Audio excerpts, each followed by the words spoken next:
Tuhan terima kasih. Hamba berdoa untuk kami semua pagi hari ini. Biar Kau mengurapi kami. Biar Kau berikan kami roh hikmat dan wahyu-Mu. Supaya kami terus dapat dibawa, dipimpin, berjalan seperti yang Kau kehendaki. Sesuai dengan kebenaran firman-Mu Tuhan. Terima kasih. Terpujilah nama Kau selama-lamanya. Di dalam nama Tuhan Yesus kami bersyukur dan kami berdoa. Haleluya. Amin. Shalom Bapak Ibu Saudara yang di rumah. Saya mau ngajak kita buka satu firman Tuhan bersama dengan saya di kitab Yakobus pasal yang kelima. Yakobus pasal yang kelima.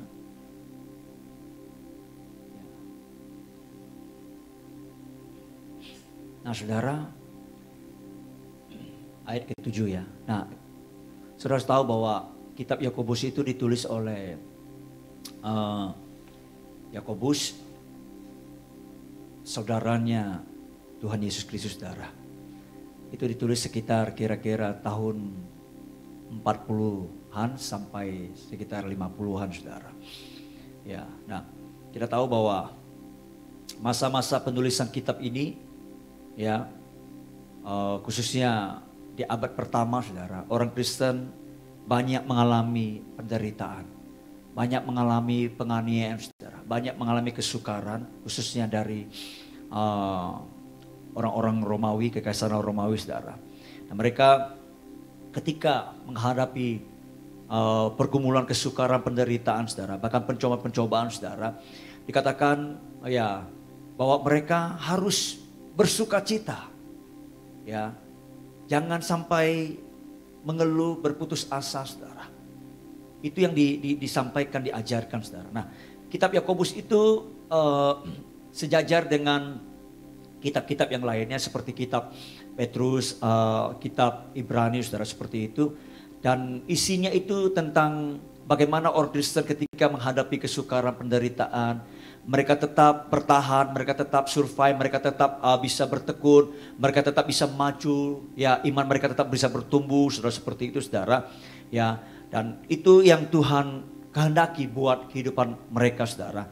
Nah, kitab Yakobus ini ya itu kalau disejajarkan dengan perjanjian lama, maka itu termasuk kitab hikmat. Ya. Nah, kitab hikmat itu kalau di perjanjian lama itu adalah seperti kitab Mazmur, kitab Amsal, kitab Pengkhotbah, kitab Ayub saudara. Itu mengajarkan bagaimana kehidupan yang praktis saudara, ya, yang memang mesti dilakukan setiap hari, ya. Itu hal-hal yang praktis ketika menghadapi situasi kehidupan yang mungkin di luar pemikiran-pemikiran manusia yang kadang susah untuk dicarikan solusinya. Tapi dengan kitab-kitab hikmat itu Tuhan mengajarkan bagaimana bisa menjalankan kehidupan, bisa menyelesaikan persoalan-persoalan yang ada seperti saudara. Nah, termasuk di perjanjian baru ya kitab Yakobus ini, kitab Petrus, kitab Ibrani saudara, itu mengajarkan bagaimana hal-hal praktis ya supaya jemaat Tuhan itu ketika menghadapi pencobaan-pencobaan mereka bisa melewatinya ya. Nah, tentu ada banyak nasihat-nasihat di situ saudara. Salah satunya saudara dikatakan kalau kita baca di ayat ke-7 saudara, dikatakan begini. Karena itu saudara-saudara, bersabarlah sampai kepada kedatangan Tuhan. Sesungguhnya petani menantikan hasil yang berharga dari tanahnya, dan ia sabar sampai telah turun hujan musim gugur dan hujan musim semi. Kamu juga harus bersabar dan harus meneguhkan hatimu karena kedatangan Tuhan sudah dekat. Saudara-saudara, janganlah kamu bersungut-sungut dan saling mempersalahkan supaya jangan kamu dihukum. Sesungguhnya hakim telah berdiri di ambang pintu. Ayat 10. Saudara-saudara, turutilah teladan penderitaan dan kesabaran para nabi yang telah berbicara demi nama Tuhan. Ayat 11. Sesungguhnya kami menyebut mereka berbahagia, yaitu mereka yang telah bertekun.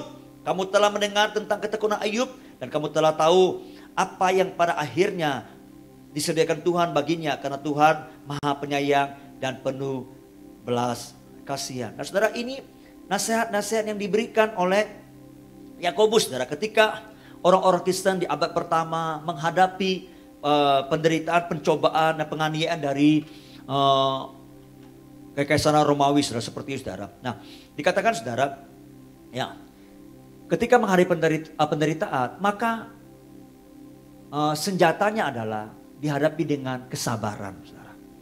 Kesabaran, ya, tidak ada cara lain.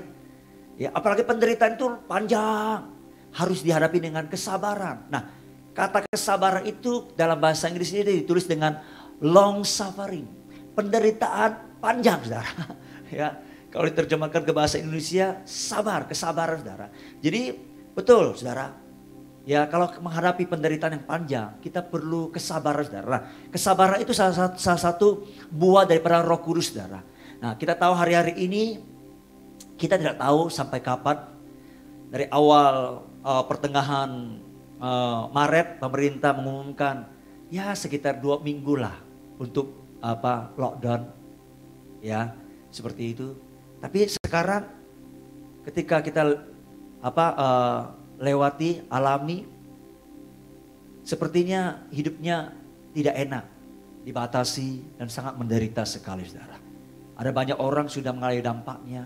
Lalu kemudian tidak hanya sekedar 2 minggu, tapi ditambahkan, ya, direncanakan sampai nanti bulan April, tapi nggak tahunya lanjut sampai nanti bulan Juni. Kita juga tidak tahu prediksinya sampai kapan, bisa sampai akhir tahun seperti ini, saudara. Panjang sekali, ya, tidak menentu, saudara, seperti itu. Nah, dalam keadaan seperti itu, saudara, apa yang harus kita lakukan? Saudara harus bisa meneguhkan, saudara. Saudara harus bisa melatih, ya, kesabaran, saudara. Caranya bagaimana? Saudara harus bertekun. Sama seperti yang Alkitab ajarkan, Yakobus ajarkan, ya, diilustrasikan seperti Ayub. Ayub itu dia punya kesabaran itu dilatih seperti apa? Dia bertekun, saudara. Dia bertekun dalam setiap kesalehannya. Dia bertekun dalam setiap hal-hal yang dia tahu baik-baik baginya, saudara. Nah, karena itu, saudara, perlu saudara dan saya untuk menekuni, berlatih. Ya, apa itu yang perlu kita latih? Yaitu kebiasaan-kebiasaan bagaimana bisa mewujudkan kesabaran-kesabaran kita, saudara. Caranya Alkitab mengajarkan kita, saudara. Kalau saudara baca di ayat ke-13, saudara, dikatakan begini, saudara. Ayat 13. Kalau ada di antara kamu yang menderita, baiklah ia berdoa. Ternyata salah satu untuk melatih bagaimana kita bisa sabar, bertekun, ya, dalam kesabaran, saudara, yaitu lewat kita berdoa, saudara. Nah, kata berdoa di sini, saudara, kalau bahasa Indonesianya itu, ya, ditulis dengan tanda seru. Itu artinya perintah, saudara. Perintah. Tapi kalau saudara baca di terjemahan bahasa Inggris, sudah, ya, di internasional, terjemahan internasional, saudara, itu diakhiri dengan bukan tanda seru tapi tanda tanya, saudara. Ya. Kenapa bahasa Indonesia dikasih tanda seru? Ditegaskan, saudara. Ada banyak orang kan mungkin sudah berdoa, tapi rasanya kok makin berdoa makin menderita. Betul ya, kadang seperti itu kan. Ya. Kadang orang berkata, saya sudah berdoa ini kok makin parah ya, kok makin susah, kok makin menderita, kok makin rasanya sulit, ya seperti itu. Ya itu, ya kan sebaik-baik, saudara. Ya, kalau saudara tahu begitu, saudara harus tahu bahwa itu adalah rahasia bagaimana kita mendapatkan jawaban dari Tuhan. Makin berat kita berdoa, makin tambah berat. Itu artinya jawaban doa itu makin dekat. Sama seperti ketika seseorang wanita, dia lagi mau melahirkan, dia lagi bersalin nih, ya kan? Makin dia sakit, pembukaannya makin banyak, makin sakit, saudara. Ya, dia mesti bertahan, bertekun. Nah, ketika sudah sampai pembukaan dan anaknya lahir, saudara, begitu sangat sakit, saudara, begitu lahir, pelong, saudara. Nah, doa itu seperti itu, saudara. Ya.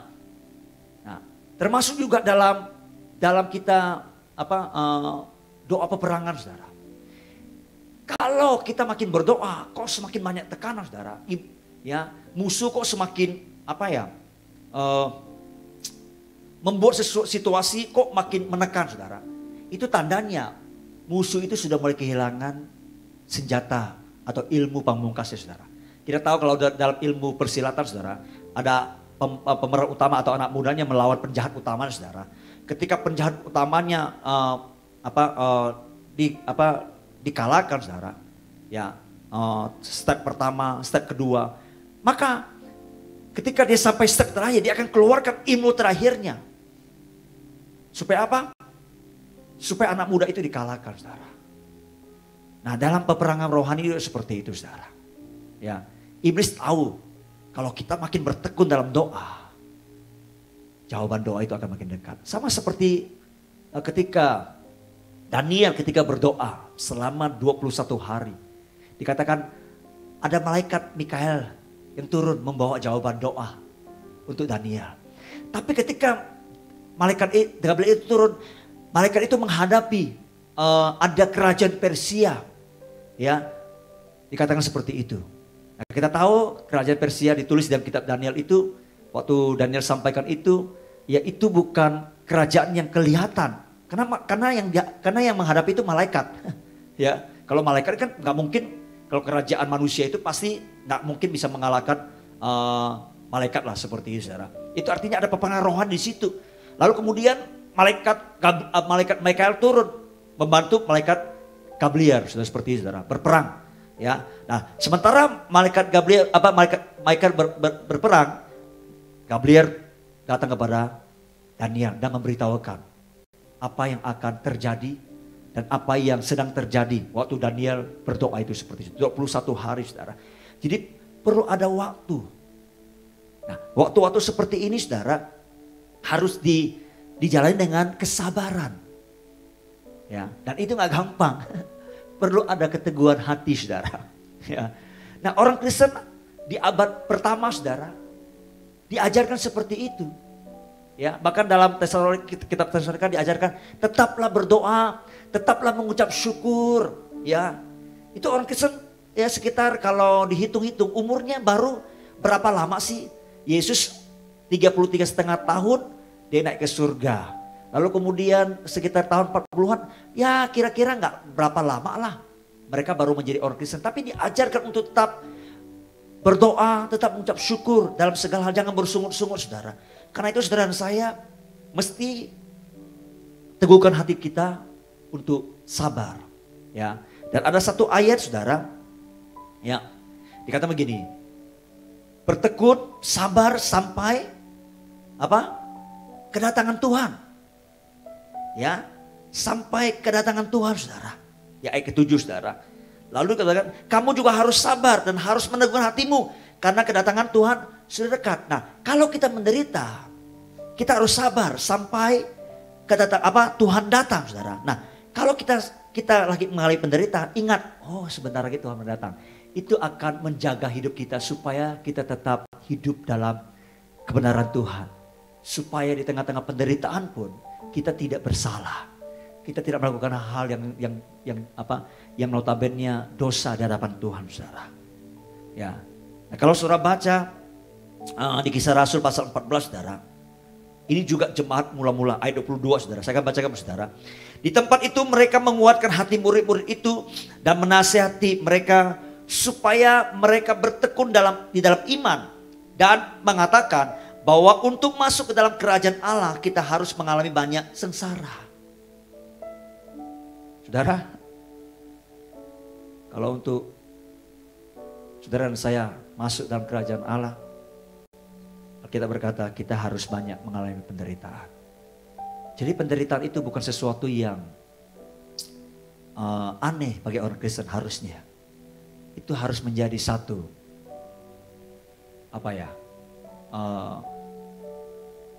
nilai kehidupan buat kita, saudara. Asalkan penderitaan itu bukan karena dosa ya, bukan karena kesalahan.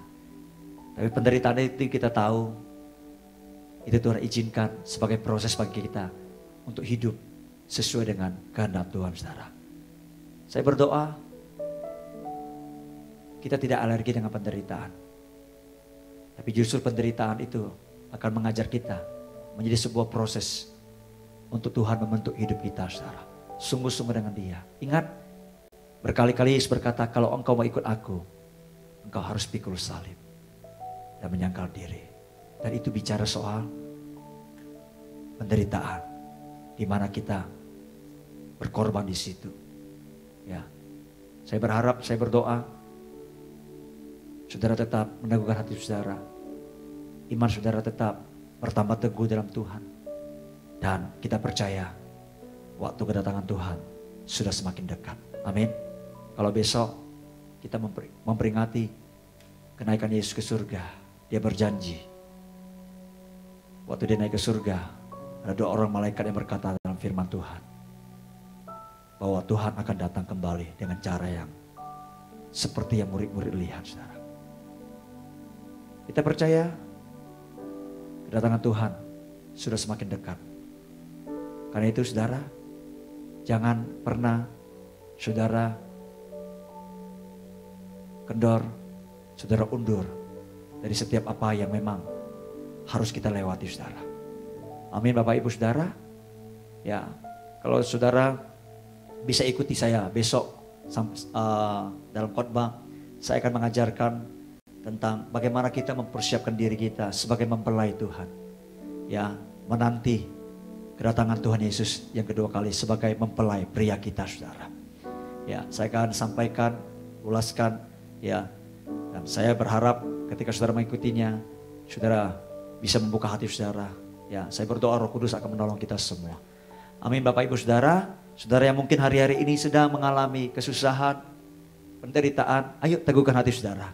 Semua kita juga mungkin juga mengalami hal yang sama. Cuma kadarnya mungkin yang berbeda. Tapi kadar itu ditentukan juga oleh pilihan kita, saudara. Kalau saya tetap memilih percaya kepada Tuhan. Saya tetap memilih ingin bersyukur. Saya tetap ingin memilih tetap bersuka cita, saudara. Walaupun kadang sulit sekali, ya, seperti itu. Ya. Amin, Bapak Ibu Saudara.